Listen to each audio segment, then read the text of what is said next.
Welcome back to the Guardian Alliance. Today, you are in for a very special treat. We have a live session that I've been looking forward to for months with two individuals who are so very special to me and so deep in my heart.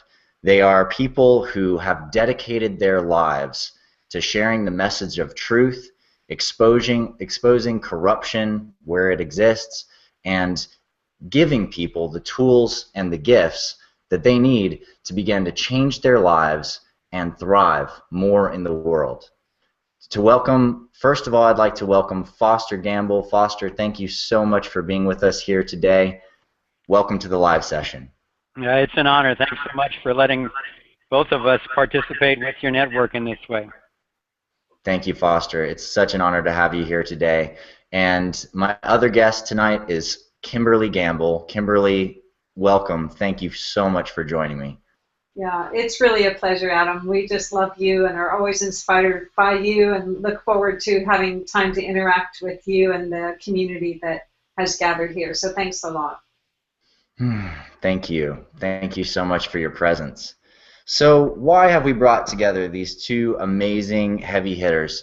They are the producers and creators of the movie Thrive, which has been seen, I believe, at this point it's 30-something million times and translated in over 27 languages. It seems that it's almost constantly being viewed almost every second around the world. Somewhere, somebody is watching this film. And if you haven't seen the film yet, it is so highly recommended. Please go and watch it online. All you have to do is just Google "Watch Thrive" online for free, and you can watch this film. And this film, what it does is it dives deep down into the roots of where some of the deepest lies and corruption in our global infrastructure have come from. By following the money, they basically trace the routes to where is the control really coming from, who's doing what, and why is this happening? Why do we see this kind of runaway train of economic corruption, of environmental destruction, and what can we do to start bringing things back on track and bringing things back into towards a direction that can birth a future where we're really thriving as a whole on this planet together. So if you haven't seen it, please go and watch the film. But most of you that are here probably have seen the movie Thrive. And so this is a very special opportunity that we have to connect with these two amazing individuals and hear their insights, ask them questions, and explore the world together of what it takes to bring your message out and give it to the world. And that's really the focus of this live session today.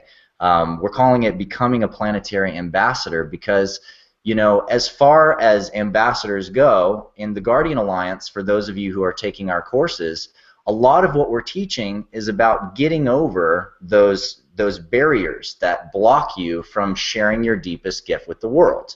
And how do you assess where your deepest fears are, where your deepest challenges are, and overcome them and move through them and learn how to actually share the magic of the gift that you are with the world. And in my life, Foster and Kimberly are two of the people who I feel like have represented that action and done that more clearly and more powerfully and potently than anybody else I know. And so it's such a deep honor to have their presences here. And so I'm going to ask them a few questions to get the ball rolling. And while you're here in the live session page, if you have any questions to ask, if you're in the Guardian Alliance, you know, we're under the Guardian Alliance blog section, live, Becoming a Planetary Ambassador. And you can sign in, you can post questions, and we'll address your questions as you come in. I see that a lot of people are already piling in here, and so we have some hellos from Toronto, Canada, a little hi from Poland, from Iwa, Cliff saying hi also from Kingston, Ontario, Nico, Indigo, Troy, Judith, Kat, and some others coming in. So thank you guys so much. Please come in, say hello, post on the board. let us know that you're watching and come and participate with us here today. So, Foster and Kimberly, you know, as I did the introduction, I was trying to give a little bit of a sense of the movie Thrive, but honestly, it's such a deep and it's powerful story, and there's so many layers to it. How would you distill the message of what you've been sharing with the world through Thrive into a few sentences, or take as much time as you want, of course? Well, I think you did a great job of setting the context for it. And if I had to really try to distill it down, I would say that we were wanting to communicate that it is our nature to thrive. And it is inborn in us to have the biofeedback perceptive mechanisms to perceive when we are and when we're not. That doesn't mean it's easy. It's still a lot of work. We still each have our growth to do to master so many different areas that comes together to express a whole being. But it is fundamentally in the nature of life, much less humanity, to thrive. And as you look around on planet Earth, we're clearly not only not for the most part thriving, but we're really at tremendous risk of economic collapse and ecological collapse and constant warfare and so forth. So our message, after literally lifetimes of research, is that if we can understand the obstacles to our thriving, then we can develop strategies that can actually manifest our potential to thrive. And that actually virtually every problem that's in the way of our thriving, if you really do your homework, turns out to be intentional on the part of a very relatively small group of people who actually, because of their own child abuse or their own psychopathology or whatever, have been duped into themselves into thinking that in order to handle their own fear, they need to dominate the entire world. And it sounds like a bad James Bond film or something like that, except it's true. And it's chilling when you realize that it is. But once you realize it is, then you can start getting the good news, which is things like we outnumber them 1,000,000 to 1 at least. And once we expose what they're doing, it loses all of its power. And the power of a pyramid, they've definitely created all these pyramid structures. The power of a pyramid is in its base. And as the rest of us in the base leave from under this illusion of domination, then the pyramid collapses. And so the Thrive is an exploration into what's really going on in the world, beyond what you're going to hear in the mainstream media or at your church or your synagogue or your temple or your school, for the most part. So what's really going on in the world that's in the way of our thriving, and most importantly, what can we do about it? We waited for many years to make the film, even though we were aware of so many of the problems, because we didn't want to make it until we had solutions that were commensurate to the problem. The world does not need a lot more bad news. It needs awareness of the risks we're under, but we felt that what our contribution would be to tie that story together, as we had never seen it done before, but to put the entire thing in the context of solutions that each of us can participate in through realizing our own mission and then learning how to collaborate effectively with others. And I'm thrilled to say that the film has realized our dreams, beyond even what we imagined. We wanted to change the global conversation. And as you said, there's at least 35 million documented views. And that's considering one person to see each DVD or online screening and so forth. And many people hold screenings at their homes and in their communities, and they pass DVDs around. So and 500,000 to 1,000,000 people a month are still seeing it, like you say, all over the world. So clearly, we were blessed to touch a pulse. Human beings are very desperate and very hungry for the truth, and they're very intelligent for the most part. And when they're spoken to intelligently with true information, we hoped that they would respond well, and they have been responding so encouragingly. As we travel around the world, it's just packed houses everywhere of people who get it and who are ready to move on into collaborating on solutions. So the one other piece that I'll say is that we made the film as a trailer for the website, because the film, even if you see it, 5, 6, 7 times, which a lot of people are, it's very dense information. Ultimately, it's the movie that you saw, but the website is organic. It's growing all the time, and it really was designed for the trailer, for the movie to be a trailer to lead people to the website, and the website to provide every tool that we could imagine that would empower people to self-create solutions groups around the world, joining together either in their own movements or joining with the Thrive movement or whatever. And there's over 1,000 of those groups now that are sharing best practices and learning from each other.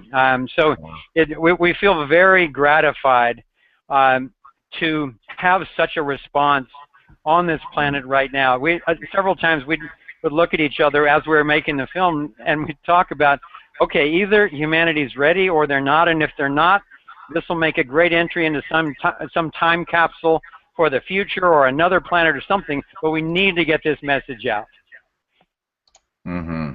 Thank you so much, and I'm so glad that you did. And I mean, what an intense project to put yourself out there and to create this thing. I know we've spoken about this, and you guys spent over 10 years working on this thing, doing the research and really digging deep. And it's really important for people to understand that level of work that you put into this, because I know that some of your critics out there have said, oh, he just, they just came up with all these new age ideas, and they're just like, oh, this is our insights, as if you had, sat on the back porch one night and just decided like, right. I bet there's a big conspiracy, let's go after these guys. Yeah. And but it's not true. It's actually, you spent a decade of research digging as deep as possible to get to the truth, and that's just such an immense task. Yeah. Thank you. Yeah. Well, what gave you the confidence to share this message with the world? I mean, what gave you the inner fire to actually do this project and get that out there? Well, I think that a big part of the confidence to get it out there came from the confidence that what we had uncovered was in fact true and really empowering for people to know. I mean, one thing about Thrive, as bold as it is, and of course you can find critics, but there's no fact in Thrive that's ever been disputed. So it's really important as you watch it to know that, right? It's like, this is factually checked stuff that is not disputable if you actually research it. So I think what happened for us is that the unpacking of the story, which, it really is, it gets into new energy technologies and cures for all kinds of illnesses, and there's a lot of good news within the context of what's in the way, because the fact that it's intentional, the good news about that is that it's not just human failure. It's not just like we're some kind of a mistake, as a species. It's, as Foster says in the movie, it's not that we're a mistake, we're mistaken. And I think that's a really important distinction, and it's one that gave me the confidence, because I felt so absolutely clear that what we could reveal was both true and could be helpful for navigating effective solutions, because we saw so many people who care and would want to do something helpful, but without understanding the problem, their efforts weren't going to be on target, right? So I think yeah, that's my answer, is that the confidence came from the clarity that I had about the value of the offering. And then the trick, and I think in addressing folks here who are looking at how, what is the process for finding your purpose and your passion, and then the tools to express that and manifest it, is that it's a fine line to be really clear and confident, and at the same time fundamentally not attached to the outcome. because that attachment is where you can really get pulled off center. And Right.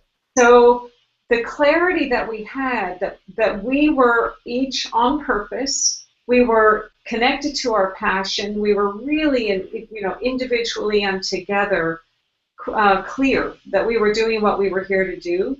And then what Foster mentioned about, maybe people will get it and maybe they won't, like, that was a very important part of it to hold the whole time. Like, maybe this will do as we hope and intend, and maybe it won't, right?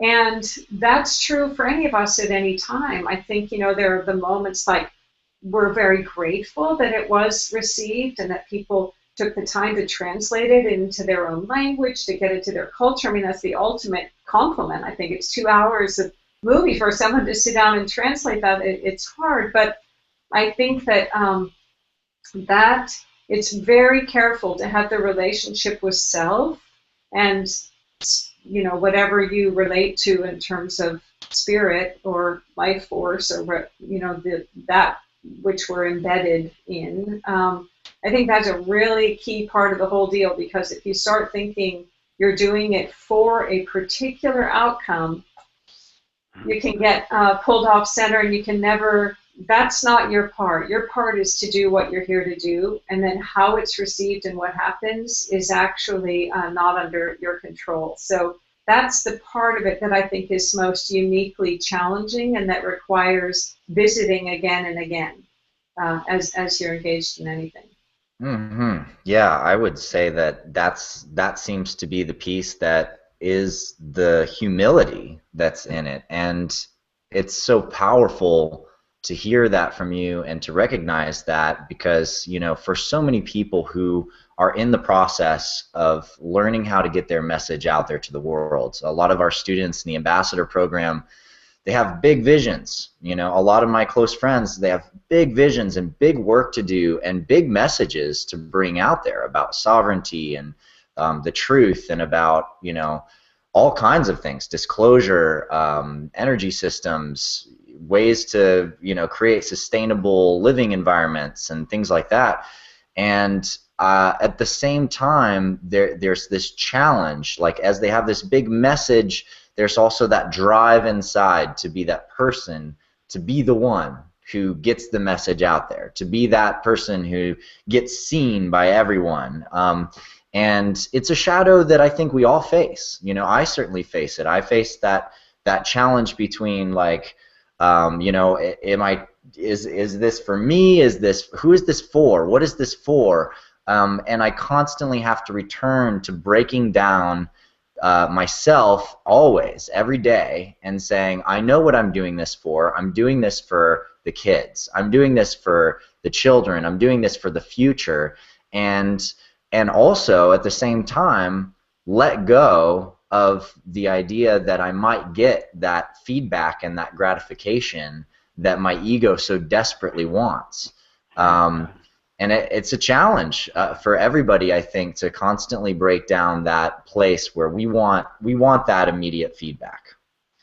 Yeah, and we were very clear and fortunately aligned with one another that our commitment was to truth, not popularity.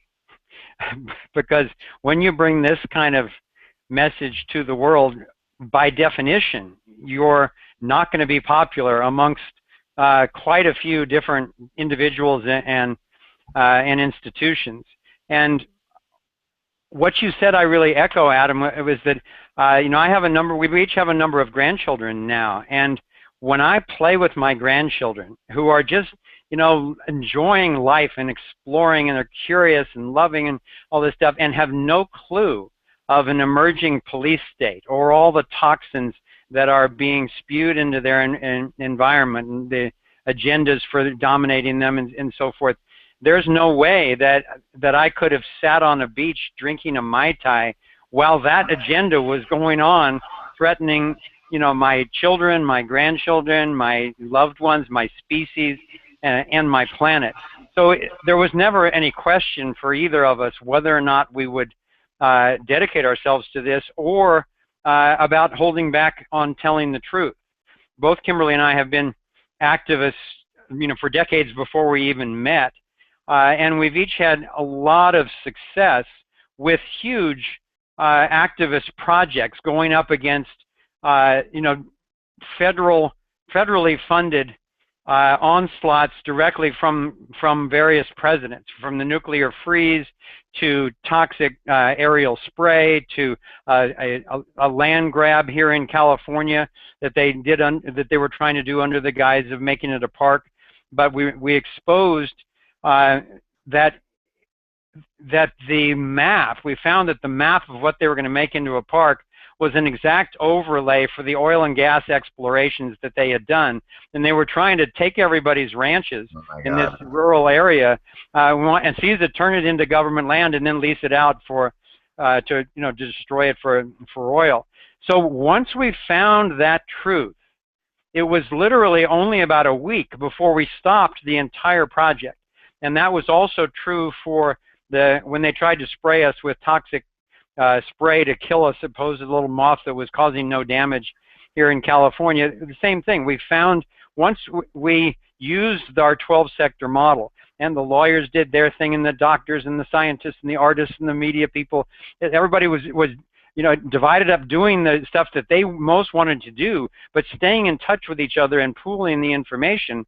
Within a few weeks, we found the truth that it was really, first of all, it was causing no problem here, and the only place that it had caused a problem was in New Zealand, and the only reason it caused a problem over there was that they were doing monoculture with all these phosphate fertilizers.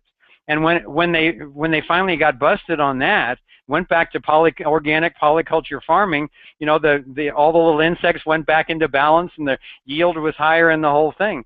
So these are just a couple of examples that give us confidence, because we found that when you have the truth on your side and you have means of communicating with other people and empowering them to do exactly what they would be most passionate about doing, there's really nothing that in the long run that we can't stop in terms of perpetration of agenda. And in our experience, all of these issues come back to recognizing and restoring the wholeness of natural systems, whether it's a natural ecosystem or a natural economic, voluntary exchange, or a natural energy access through toroidal devices and so forth, and instead of making explosions and trying to control them. So over the years, as much difficult information as we've dealt with, it's actually gotten simpler and simpler, more coherent in terms of the basis of all of these issues, and also the principles, the strategies, and the tactics by which we can be effective as individuals, but also collaborate as global groups now and be effective in turning it around. Well, one thing I want to add here, so I know we only have an hour on this for this interaction, and that with people who are really exploring, what does this mean for themselves to bring it out, I really think it's important to recognize that this relationship with fear is something that really we need to unpack, because it's not that people who speak out aren't afraid. That's not the point. People, fear is a normal experience when you're putting yourself out and risking, a sense of belonging and acceptance and all that kind of stuff. It's a matter of recognizing that it's worth it. And then you become familiar with that process enough. And for me, it has to do with things like focusing on the people who I respect, right? I want people I respect to respect me. It's really okay with me if other people don't, because for whatever reason they're threatened, or for any number of reasons that they could have a different reaction to me. But I'm not going to put my attention there. I'm putting my attention on people who I respect, and also on the alignment, like when you talk about getting the accolades, for your efforts and who's doing this and all that.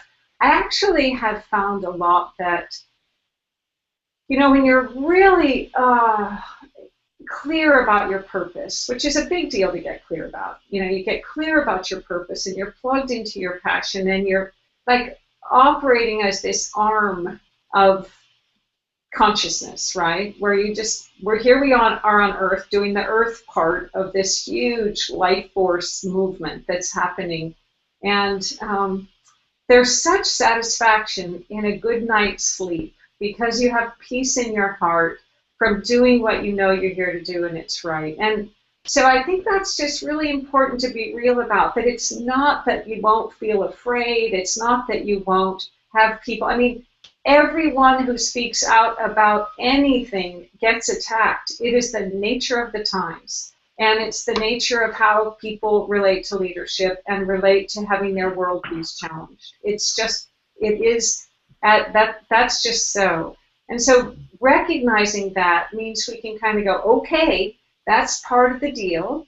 And you find you hang out with other people who are doing it too. You all have the same stories about it.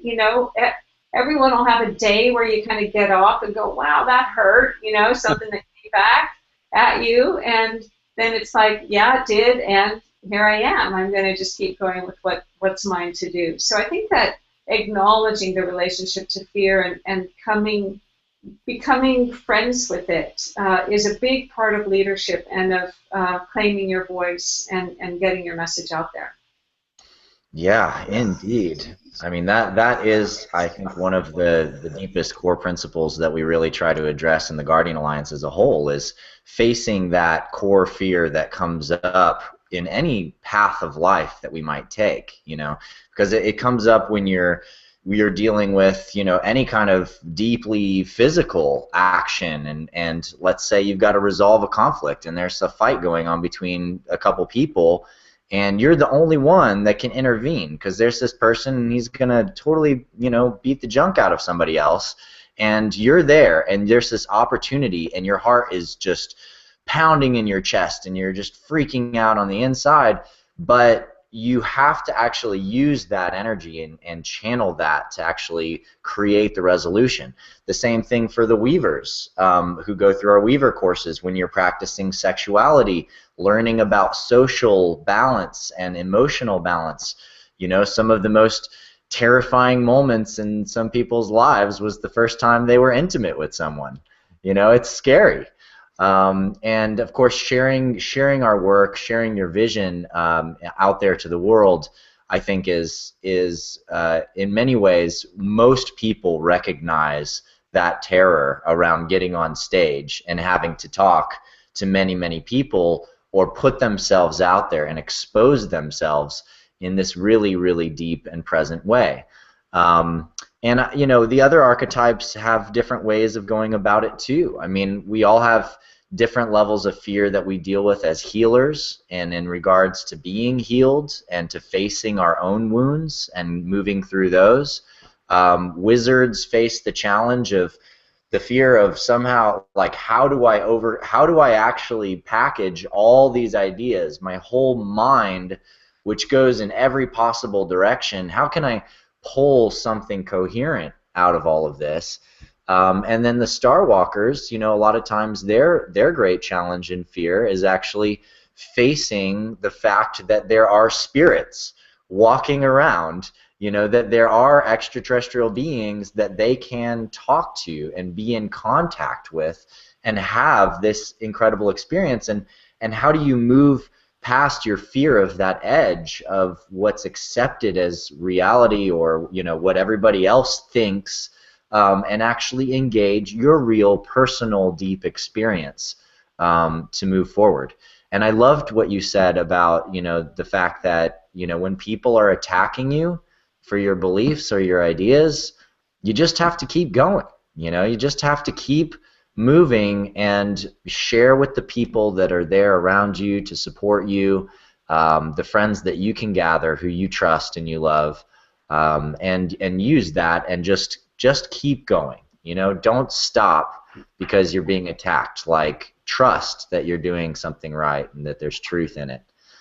Yeah, I think if you're doing anything effective, it's going to be, you're going to get attacked. I mean, it's just, if you're not, it's almost a bad sign that you're not having, you're not shaking things up, and things need to be shaken, And yeah. I think we're all getting trained now in deep inner discernment through social media. And Kimberly and I saw when the film first came out, we consistently had like 99.5% likes on YouTube, but there'd be the occasional just nasty comment. It was either, you know, from someone who hadn't seen the film, or as a military troll, or a corporate troll, or someone who just didn't agree with us about something. And we'd be going to bed that night, and it's like, why, with all that incredible acknowledgement and support, why are we going to bed thinking about that one freaking nasty comment? So, but I think that is a training for each of us. Whenever that sets us off balance, it's the invitation, in order to restore our own vectors into equilibrium, to come back to that place inside ourselves where, like you said, where we know who we are.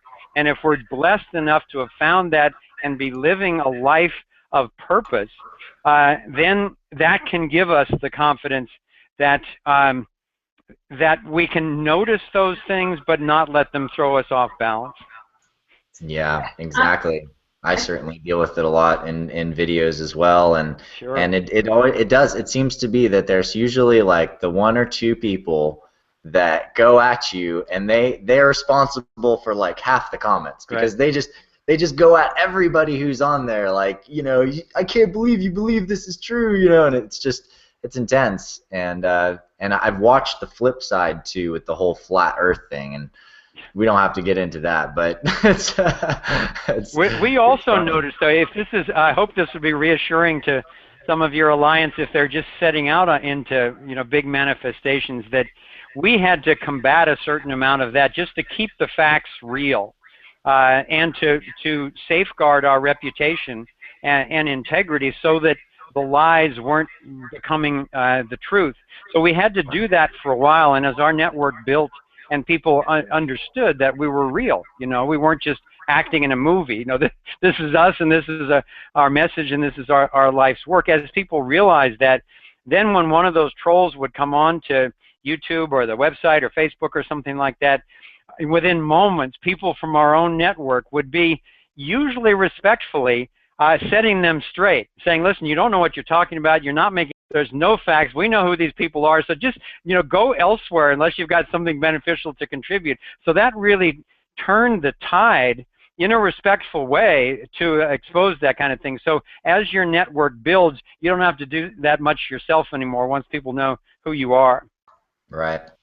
I do think it's important to recognize that it's natural to turn our attention to danger, right? And when someone's attacking you, even if it's with stupid, nasty comments on social media, I do think that we register it as danger, and that the support isn't dangerous, right? It's wonderful and it's really important, but I don't know anyone who doesn't put themselves out there who hasn't had to find the relationship to the attacks. You have to find your way, because it is a natural thing to be paying attention to that one comment compared to the 99 others. And so really anything that you do to be self-reflective, like the process that you're offering, you know, Adam, I think is so important. And I think any practice that people have to tune in and really get back to your center in a quiet, knowing way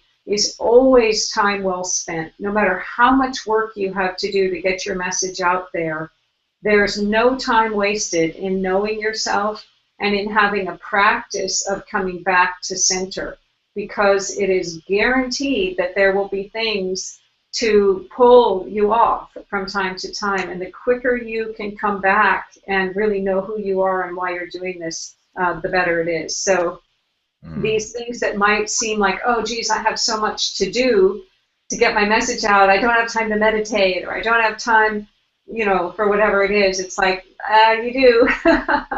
You actually do. And another comment I just wanted to make based on what you said is this, you know, when you're describing the different challenges that different people come with, right, what it is that they're wrapping around. And this is where the group mind and collaboration has so much to offer us, that we're each coming with our own part of it. And as we find each other and collaborate, we really get to benefit from each other's feedback and each other's insights and differences in all of this. And I think I would just never, when I used to be a journalist for Newsweek, and I always liked to get my articles pretty together before I would share them. Just some pride thing, you know. And when we were doing Thrive, we realized we had to open it up to feedback the whole time and keep having that come in. We could not go too far down a road without getting the feedback instantly. And at first it was really hard for me. It's like, oh, I want things to be in better shape. So, you know, kind of, yeah, just have it be in better shape before sharing it. And I realized that engaging those trusted team players that you're going to gather around you to do, because no one does anything alone. There's always a support team here, you know, and when you gather that support team around you, the value of that and the value of learning how to listen and take the constructive feedback. And if somebody doesn't get what you're saying, it doesn't mean, you know, it may mean that you need to work again on how you're saying it or something like that. So all that stuff is immensely valuable also in the process. Yeah, and surrounding yourself with people and developing that sort of core team to create is, I think, so essential, and it's something that I think a lot of us have to go through a lot of challenges in the process of doing that and developing that team and the trust that we need with certain people. What it brings up for me is a lot of sort of the misconceptions in our time around leadership in general. You know, a lot of people in our day and age, a lot of the people I encounter have this idea around leadership that's often coming from a very distorted sense of what it means to be a lord or a king, you know, because of a lot of the movies and a lot of the information that gets put out there. You see, like, this guy, and he's not compassionate. He doesn't listen to anybody, but he rides first, and he's the strongest one, you know, and all of this. And the fact is that that's not real leadership. In fact, you know, that person, even in the Middle Ages, you know, the guy who was the strongest, who happened to lead the charge, doesn't mean that's the person whose ideas and who's actually serving the community. And this time, it's really important for us to come to understand the meaning of leadership on a much deeper level, and understand that a good leader is about listening. It's about actually absorbing and receiving the wisdom of the community, and then actually representing that community. And to me, that's a little bit of a seed of what I see as what it means to be an ambassador in this day and age. What are you guys' sense of what that means to be an ambassador, and how can we be an ambassador now and represent the communities and represent the cultures around the world in this time of great transformation? Well, first of all, I want to really echo what you were saying about the leadership and the listening. One of my careers was for 15 years. I taught communication and facilitated conflict resolution and team building in Silicon Valley with companies there, and big companies, small companies, but also with families and sports teams and so forth. And the most advanced skill that I taught was listening. You know, I taught about how to express yourself accurately and the words for emotions versus thoughts and all of that. But really, especially, almost always when a team was really in conflict, it would go, the problem, once we tracked it down, would go back to the insufficiency of listening on the part of the so-called team leader. If people weren't feeling heard, or they were just being commanded instead of worked with, it just creates havoc, which ends up being unpleasant and ultimately much more expensive for the company and risky to the success of the project. So yeah, I think it's really interesting to explore the notion of ambassador. And when I saw that your group was called the Ambassador Alliance, I'm a big one for the sources and meaning of words. So I looked up ambassador to see where it came from. And my dictionary said that it actually came from the Latin ambactus, which means a servant or a vassal. Beautiful. Which I think it really falls short of the meaning that you're manifesting and that we're all looking for. It also comes from the Celtic ambiactus, which means a messenger, but also servant. So it was somebody who was sent out by, some sort of boss on a mission to communicate to someone else. But in all the definitions that I looked at, there was never a sense of purpose to the act of ambassadoring. So Kimberly and I talked about, okay, well, what's an ambassador to us? And the words that came up for us were things like a bridge builder, or a communicator, or a harmonizer. And for me, I was asking myself, okay, well, what does an ambassador mean to me personally? And for me, it starts with actually being a representative, having my mind be a representative to my soul. Start with that and find out, okay, am I really listening to my soul? Because if it's not, I can go out and climb the highest ladder and discover 30 years later it's up against the wrong wall. But if I can really hear my inner voice and be guided by that, then I become an ambassador of my own integrity and wholeness.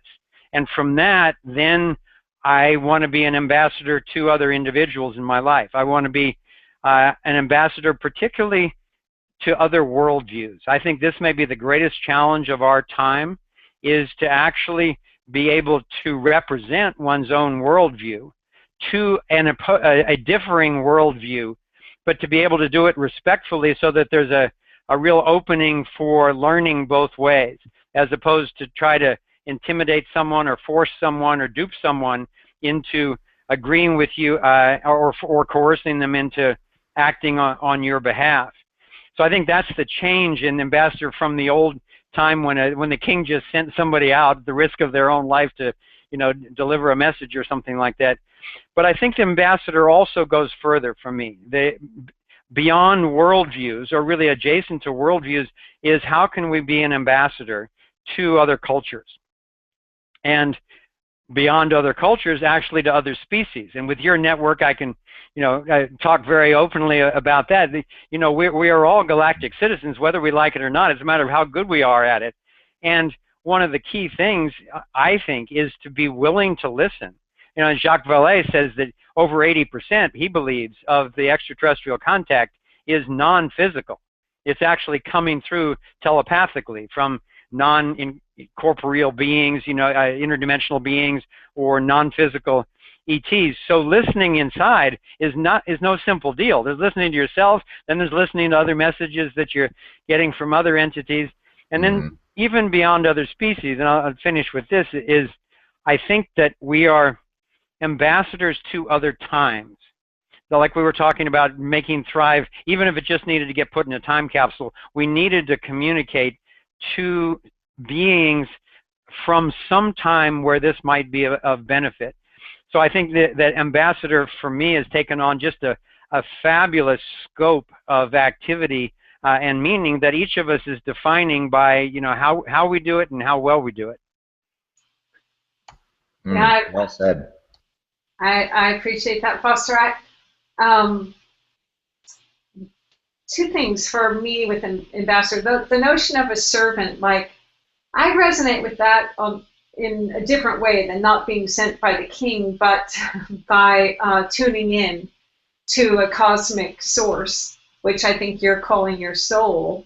And to me, I also resonate with that. Like in my meditations every day, I feel like I have kind of a team meeting in my meditation, a cross-realm team meeting, and I'm the earthling here, and I'll do the earth part, and then I'm counting on all this other stuff happening on all these other realms. Then we kind of report back every morning on how it's going. So I relate to being a servant on Earth of this cosmic divine mission that is my part. And that's the other part of the ambassador thing that I think is really important, is again, knowing yourself and what it is you're here to do, because like I am uniquely drawn to bridge building between those with more resources than they need and those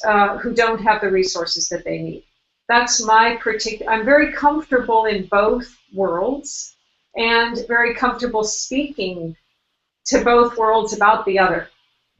As a way to build the bridges in order to shift things around and empower the tremendous people and projects that need funding and expertise and all kinds of stuff to come to fruition. So knowing that about me, myself, makes it so that I'm going to spend my time putting myself in situations to be able to do that. I am not particularly drawn to or good at bridge building with people who are very resistant to worldview change. I have friends who are extraordinarily committed to that and good at it and take the time that's needed to really work with people in their fears and whatever the stuff is that they go through when they're shaken. And I feel like I worked hard in Thrive as the producer and director to communicate in a way that would be most palatable for people. And now, carrying on years later, it's not my thing to try to have somebody get something that they don't want to get. Just doesn't, it's not my job, it's not my role, it's not what I'm here to be an ambassador for, although I'm extremely grateful that there are ambassadors who have that. So I just say that because I think it's really important to know you're not here to do everything. You're here to do your work. And knowing what that is super important, and it's a big part of not burning out. You know, so many people, and I'm 63, a lot of people from my generation burned out on trying to do their thing in the world because they tried to do it all. I think it's so important to know who you are and what is your part to do, and then do that. And collaborate with the people who are doing other parts of it, but don't try and do it all, because it's nobody's here to do it all. Yeah, well said. It's hard. There's enough to do as it is, and trying to do it all can certainly overwhelm you and can make it where you don't really do anything. I resonate so deeply with what you both shared around the ambassador concept, and I love that you dug down and grabbed the definition of that. And you know what's very interesting to me is that right there in the definition of ambassador is actually the true meaning of the kingship that has been so much lost and glossed over and sort of destroyed by, I would say, the kings that haven't really done that well of a job on this planet. And you know, things like Game of Thrones, you know, which is kind of the modern rendition of like the worst possible leadership that you can imagine in general. But you know, the king and the divine right of kings in particular, that work that came about because there was an individual or individuals in different places that they represented by who they were servants to the people. In fact, their whole lives were so deeply dedicated to serving the people, the land, the community, that they actually, you know, were given such immense blessings, and their actions were, you know, in many cases miraculous. You know, amazing, miraculous things would occur around some of these individuals because they literally acted as if they were energetic channels from their soul, from source, from, you know, the universal harmonic matrix, whatever you want to call it. And you know, synchronistic and magical and totally phenomenal coincidences would happen around these individuals, so much so that the people around them would see that this person is not only in complete service to everyone else and giving themselves to everybody else, but also a person that could be an ambassador for them to carry the purpose and the truth and the principles forward and share those with the other people of the land, and actually move the desire of the community forward in a powerful way. And so to me, that is actually what the work of kingship is actually about. And so it's so beautiful to hear your rendition of Ambassador actually being very much in alignment with that, and really kind of restoring that purpose as a servant and as a messenger for the people and by the people. So I hope our ambassador students can take some wisdom from that and go forth. Foster. You're touching on what is to me the key distinction around leadership, because a true leader to me leads by example. Who they are, how they speak, and how they act draws other people to them for inspiration, and people tend to want to help with their projects and to be around them in order to hone those qualities themselves. And that to me is where a leader comes from.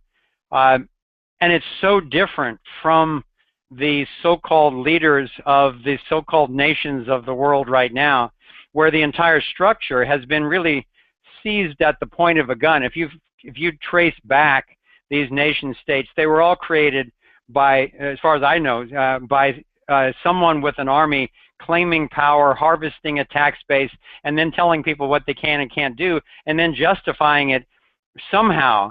But to me, that is power over. That's coercion.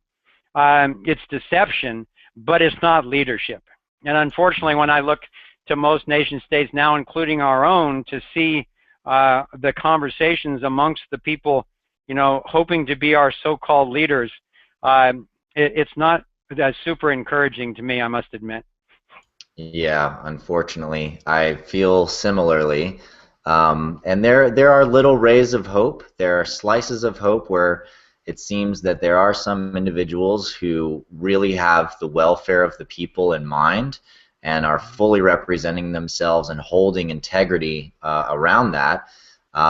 Bernie Sanders is a good example. And one of the things that he says that I really want to agree with and impress upon people who have this idea that it's all going to be better if we have the right person in that place. Well, even Bernie Sanders says clearly to people out there that no president is going to make the changes that we need. He says that the only way the changes are going to happen is if we collaborate together, if we create a grassroots movement of change, if we actually as a people together decide where we want to go, and we make the actions and make the decisions and impress those changes into the system that exists, so that we can actually change the trajectory of where we're going. So I really resonate with that, and know that it's going to take all of us together, but it's also going to take great leadership. Yeah, and anyone who has seen our movie all the way through knows that ultimately we're not in favor of authoritarian rule in any way.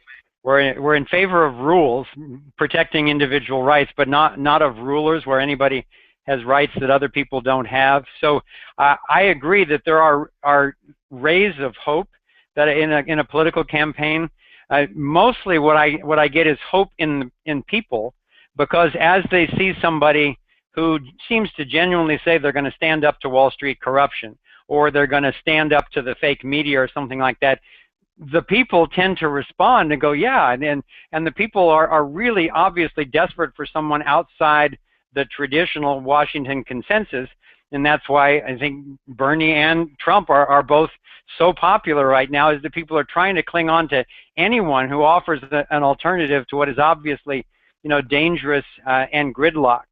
And at the same time, I think when I look at a candidate like Bernie, he could be very effective in some ways in what we call stage one of our transition strategy to a truly free world, because of his desire to to actually resolve a lot of the income disparity and make sure that people are being taken care of and that type of thing. I think the danger is of, just as we've seen in China and Russia and in Germany and in other countries, well, most recently Venezuela, if they swing full on into socialism the other way, it's just the next authoritarian regime with an excuse to dominate people's lives, and it's always led to hundreds of millions of murders, of disappearances, of economic collapse, and so forth. So I think one of the biggest challenges of our time, and for which I want to be an ambassador, and I know I will be the rest of my life, is what are the ways that we can organize as human beings that are not dependent on this illusion of the need for a state. You know, Kimberly and I went back and read over the principles by which your Guardian Alliance has been formed, and it's beautiful to read. And I for myself, I felt so aligned, especially with the principles of holistic solutions, of honoring the individual above the group, and really honoring sovereignty, and then the whole sense of interconnectedness, of working to learn how to be effective in collaboration. So that, to me, is kind of the scope of the challenge of our time.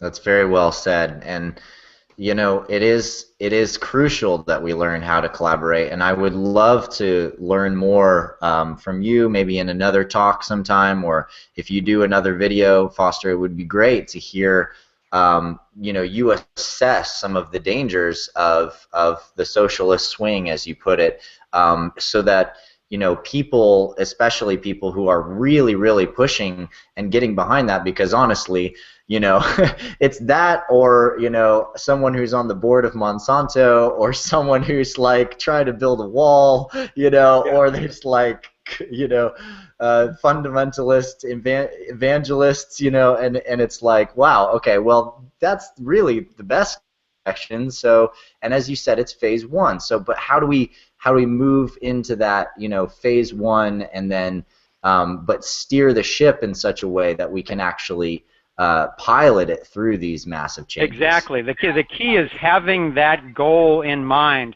And if anybody is interested in hearing more of my view on that, I wrote a blog on it recently that you can find at the thrivemovement.com website. It's called Defining Politics.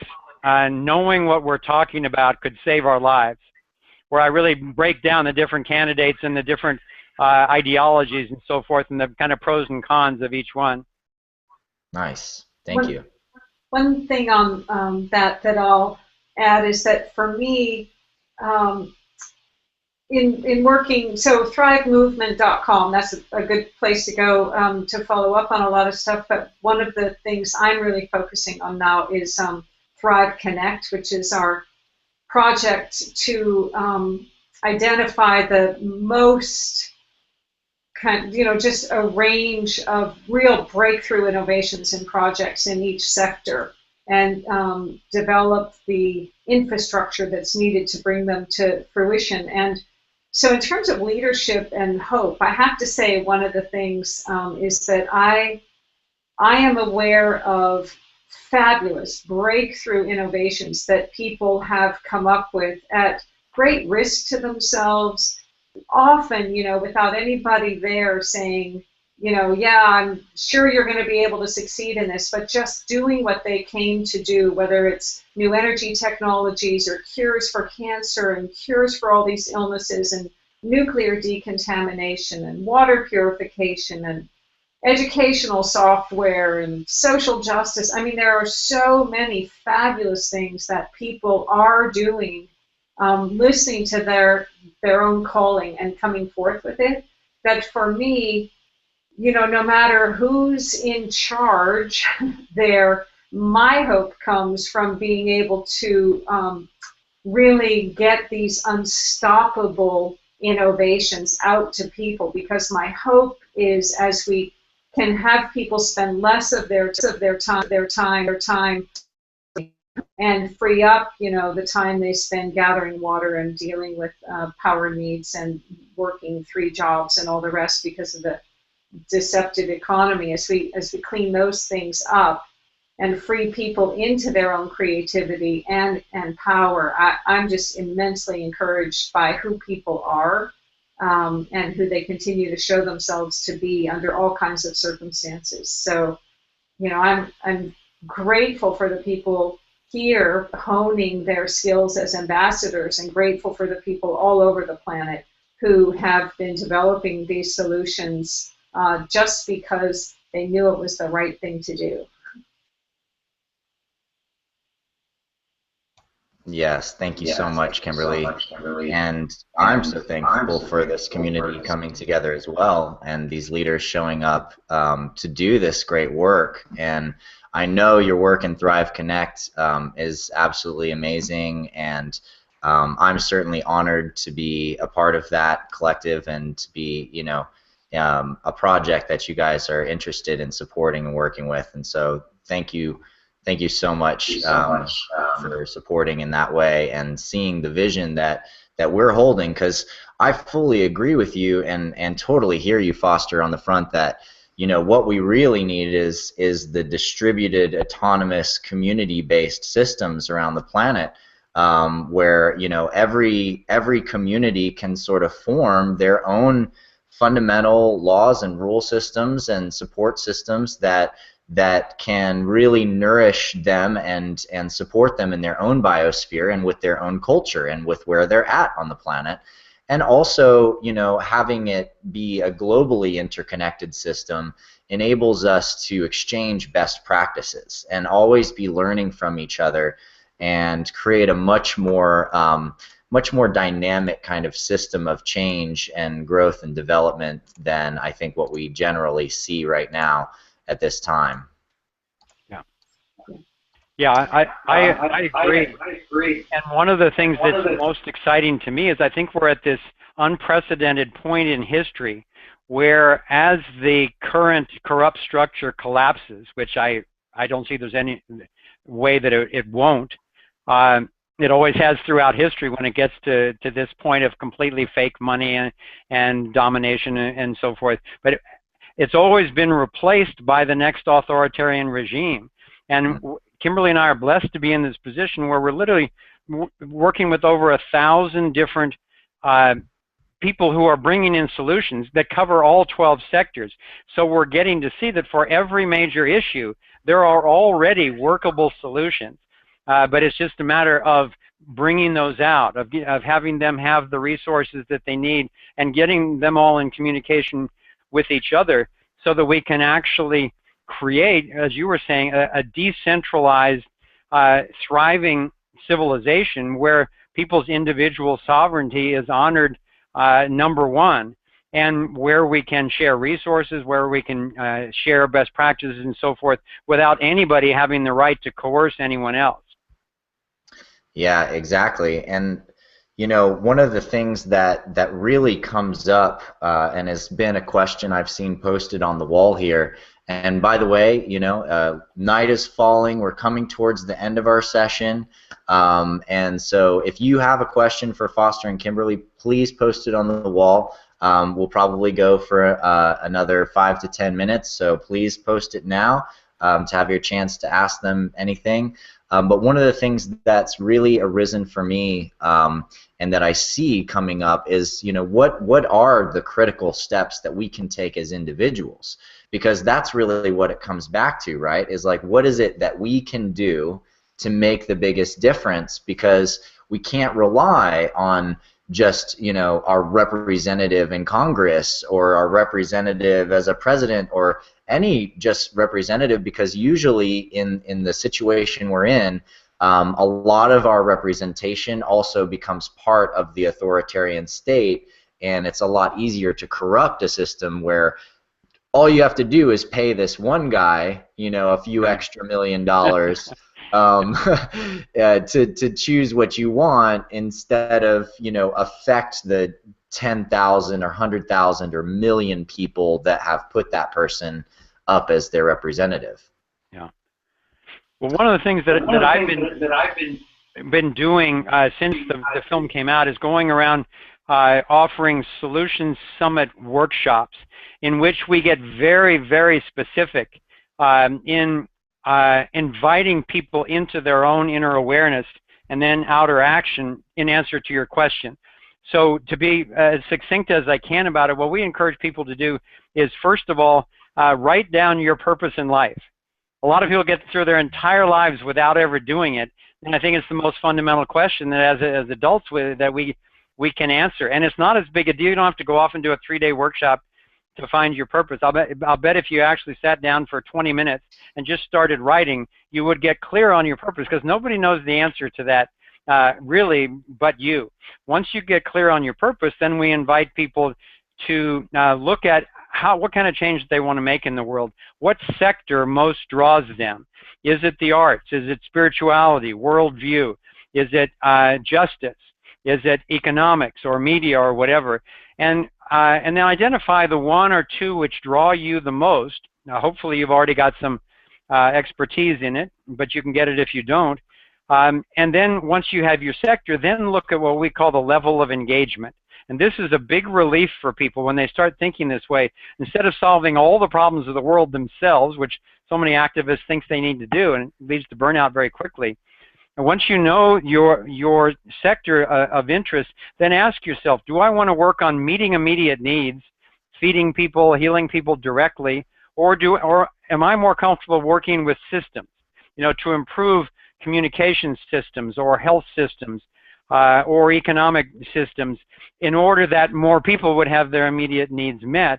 Or the third and last category that we suggest people look at is the consciousness shift itself, and that's really going to the heart of the matter on worldview. And my guess is that a lot of people in your Ambassador Alliance network are working very specifically on worldview, because I know that you, Adam, are someone who is affecting a lot of people's worldview. You just have such a delightful, compelling, and entertaining way of shaking up someone's worldview in a way that they can actually welcome, and then re-inspect what they think, and consider some new, potentially more accurate or powerful ways. So those are the three levels of engagement: immediate needs, systemic change, or worldviewing itself. And then once you're clear on your level of engagement, then look to, okay, what is the issue that I most want to work on? Is it chemtrails or banking schemes or pesticides or GMOs or whatever it is? In the Thrive Network, there are over 300 issues that people are working on, which could be very distracting, except we've all come to realize that they have common problems and common solutions and principles that can guide effective solutions in all of them. And then once you know who you are in that way, where you can actually say, okay, my name is this, and here's my purpose in life, and I've chosen this sector to work on for now. This is the level of engagement I want to work on, and this is the issue. Okay, now you can either use our Solutions Hub or your Alliance or any other multiple means to then find others locally or globally who are involved in the same thing, and then find ways of collaborating that really fit your scale, your style, your personality, and so forth. And all of a sudden you'll find that in a sense you know who you are, you're not alone, and you're tremendously empowered to actually restore wholeness to whatever system it is that you've chosen to put your energy into. Thank you so much, Foster. I took down notes on all of that and put it on the Guardian Alliance wall. Well, thanks. This is also, if people go to our website, thrivemovement.com, and find up in the upper panel, find the Solutions Hub. And when you go there, you'll find some videos that describe this, and you'll find a downloadable document that describes the whole process that I just highlighted, if you're interested. Great. Thank you. I noticed two questions that showed up on chat that I'd like to address. If we want to take the time to do that, just quickly. One is if somebody wants to get to us about technology or innovation that they have, they can write to info@thrivemovement.com. And if it's a technology, just put attention GOA, G-O-A, and then or otherwise, attention Kimberly, and we'll get those messages. And we have a whole, we obviously hear from lots of people, and we have a whole system of getting things into an encrypted database and all that kind of stuff, and an evaluation. So you can always reach us in that way. And another thing I wanted to talk about with regard to corporate structures and how to create the most ethical way to be in compliance with a corrupt system while working to change it. And one of the things that I've discovered is something called IHCPO. It's the Indigenous Healthcare Providers Organization. And what happened is when Native Americans were created the sovereign government as they were exiled from the benefits of anything that happened here in the colonization of America. One of the things, they also were able to form this sovereign government in a way that was outside of some of the regulations. So, for example, it's a way for some healing modalities to be legally offered in America, even if they're not offered by MDs, or if the AMA might have a problem with them or something like that. There's or for, because of the Native American worldview that includes Mother Earth as part of, all life forms' well-being, projects which are helping to clean up the environment. Many of those are eligible to be part of this tribal sovereign government protection. And what happens is, instead of paying state and federal tax and having to disclose everything on the internet, if you're like a nonprofit, what happens is you have nonprofit status for anyone who gives you money, but you pay 4.5% to the tribal alliance instead. So it's like this triple win, right? You're not paying for the wars, things that are happening with those taxes. Instead, you're paying to empower this tribal alliance. And you're given nonprofit status, so anyone contributing to you gets a tax write-off. And then an additional benefit for people like us, where we have, it's important for us to guard the identity of some of the inventors who we work with, and not have their identity or whereabouts be known, because they do some of these technologies are obviously developed at great risk still, and so it's a way to allow that layer of protection. So it's just a fabulous resource and something to know about, IHCPO. And so I wanted to make people aware of that. What does the C stand for again? It's the Indigenous Healthcare Providers Organization. And it's, Foster, you're muted, but it's just worth knowing about for some kinds of projects that can be eligible there. And also something to support. It's put together by, there's a tribal judge, Ben Zavinia, and these folks, he was in prison for 9 years for practicing medicine without a license, which wasn't, of course, he's a naturopathic doctor, he's a lawyer, and he's a healer. And so I think every minute of those 9 years in prison, he spent figuring out how to design a legal way around this. That's just like the ultimate sort of, I don't would call it like a loophole, but it's just sort of a coming back full circle from one of the benefits of having, been relegated to their own. It's like, oh, the benefit of that now is that they're also not subject to so much of the regulation and corruption. So anyway, that's just he's a great I saw there was an example. He's a great example of an ambassador from an ambassador for sovereignty, and he's worked it out in the health area. He worked it out in the legal area, and now he's taking it out to people who have breakthroughs that are real game changers, and bringing representing that sovereignty and bringing them the opportunity. He's a wonderful role model in that way. Yeah. So is it this is one particular organization that was obviously created in conjunction with probably a tribal organization, and so there's indigenous sovereign rights involved with that as well. But are you saying that this is also a model that could be redone and used by other individuals or organizations, like following a similar process? You're eligible. You don't have to be Native American. You don't have to be on tribal land to be eligible to be within the umbrella of this tribally sovereign protection.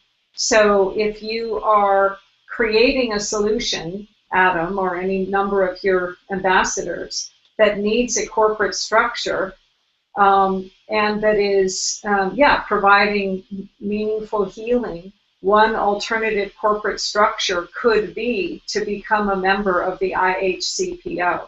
So yes, it's a model for others. It's currently only in America, but it will gradually be sort of franchised out into other countries, one tribe to another. But the fact that this is eligible now for others to become a part of, and that it then benefits them, is just something really, really important to know about. Well, thank you so much. And sorry, Kimberly, you can continue. I just I noticed we keep getting a little bit of a feedback loop, but I'll unmute you again. Go ahead. Yeah, I just wanted to say that in terms of people following their own personal mission, I mean, think about it with the B Corp, with the benefit corporation, which is a subset of an S Corp here in America, like understanding how this whole corporate stuff works. Somebody said, so it's normally the case that a corporation's bylaws require that their first mission be to provide a profit for their shareholders, right? So somebody came along and said, that's not the mission I want in my corporation, right? I want the mission to be to serve humanity and the planet. And if there's profit, we may want it to go back in to further the mission. I don't want to be obliged to have to give individuals profit over the mission of the project necessarily, right? Or at least to determine that myself, not to have it be a corporate mandate. So they created what's called a B Corp, a benefit corporation, which is now legal. It's another way of working within the system, but doing it with different values. And that's because somebody, saw the limitations of the corporate structure and went through the hard work with their vision of making this change. And the Indigenous Healthcare Providers Organization is another example. And then there are triple LPs and LLP. I mean, there's all kinds of things emerging now in every area, and it's all important. Here, if you want to get new energy technology out into the world, my job is to figure out what are the corporate structures where we can do this. How can you move money into and out of America in a way that doesn't get seized? All this like real infrastructure stuff that actually matters when you take what's just like a fabulous idea, even a fabulous invention. Like, the problems with getting all these solutions out aren't that the solutions don't exist. It's having the infrastructure that's legal and workable to actually make it out and get it all over the world. So that's what Thrive Connect is. It's really focusing on learning about these things, creating those that don't exist yet in order to make it all happen in collaboration with fabulous people all over the world. Yes, indeed. Well, I'm stoked and happy to be in collaboration with you guys, and for the moment, my organization and the founding of the Guardian Alliance just happened as a small community seed organization within Superluminal Systems, because we built the Resonance Academy, and we built the Guardian Alliance, and we are building the Visionary Arts Academy. But as different communities mature, there's a stage where a community wants to establish itself and actually generate sort of its own set of agreements and own council and grow into that. And it's very possible that the Guardian Alliance may go that direction. I've always held that as my vision for it. But for now, it's stewarded under the container of Superluminal Systems, which is more of a standard corporate container that can receive investment, can deal with things in that way. And I feel confident too with Teresa and Marshall's help, and who are two close friends of yours as well, that we created a company structure and system that that at least, you know, within the constraints of the existing corporate model, has the kinds of agreements and bylaws and structure that represents the kinds of principles that we believe are really essential for the kind of corporations of the future. Great. Well said. I know for us the issue of you know, with the nonprofits, you do have to post on the internet everything, and so with the inventors, that was where that one was a little like, how are we going to do this? So we were thrilled to discover these options that people are coming up with, and deeply grateful for them all, and for you too. Thank you. Thank you. Well, is there anything else that you guys would like to share with our community? We're pretty much out of time, so I just want to wrap it up and just give you an opportunity if there was any other questions that you noticed on the board, or anything else that you'd just like to share as some last words for this wonderful live session. And again, thank you guys so much for joining me here today and sharing your wisdom with this community. I think everybody that's joined the session is stoked, and for those of you that missed the live session, well, hopefully you're watching this afterwards and getting a chance to get these insights. And thank you guys so much for being here with me. Any final words to this community that you'd like to share? Kimberly? Just that I'm inspired by this. I love so many good, conscious people coming together from all over the world, and I think it's so important to recognize how many folks there are really, really working to use our gifts on behalf of, you know, turning things around and creating the thriving world. And I really love you and what you're doing, and appreciate it, and look forward to interacting more with this great network that we've been exposed to today. So come on to thrivemovement.com anytime and ask questions of us there. And thank you again, Adam. Thank you, Kimberly. And I'd just like to close by saying that this is at risk of embarrassing you a little bit, Adam, but everything that we have been talking about, Adam and the Guardian Alliance is an example of. And when we started out talking about leadership, when I watch you, Adam, it gives me a lot of hope for the future. And not just because you have great ideas and a lot of energy, but because you operate transparently and you operate without coercion. And so people gather around you because it's fun and it's empowering and it's exciting. And the fact that you are empowering people in the full spectrum to really go inside and know themselves, and at the same time balance that inner knowing and inner growth with knowing what's going on in the world, and being effective in one's mission out there in the world. To me, that's a Jedi, you know, that's a Guardian, that's an ambassador. So if you've found your way to the Guardian Alliance, congratulations, you're in exactly the right place. And thanks for having us on, Adam. Really fun talking with you again.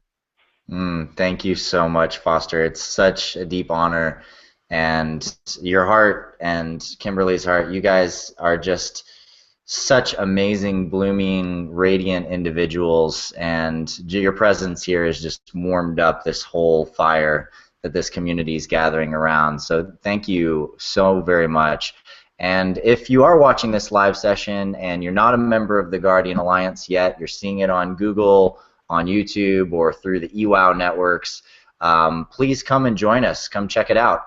Right now we are offering a members special where for $33 a month you get access to all the Mastery Ring 1 courses. So it's like 6 courses. I mean, you get trained as a warrior, you get trained in, you know, sensuality and social skills through the Weaver courses, you get trained in magic and how to still your mind and how to control the non-stop thought patterns in the Wizard course.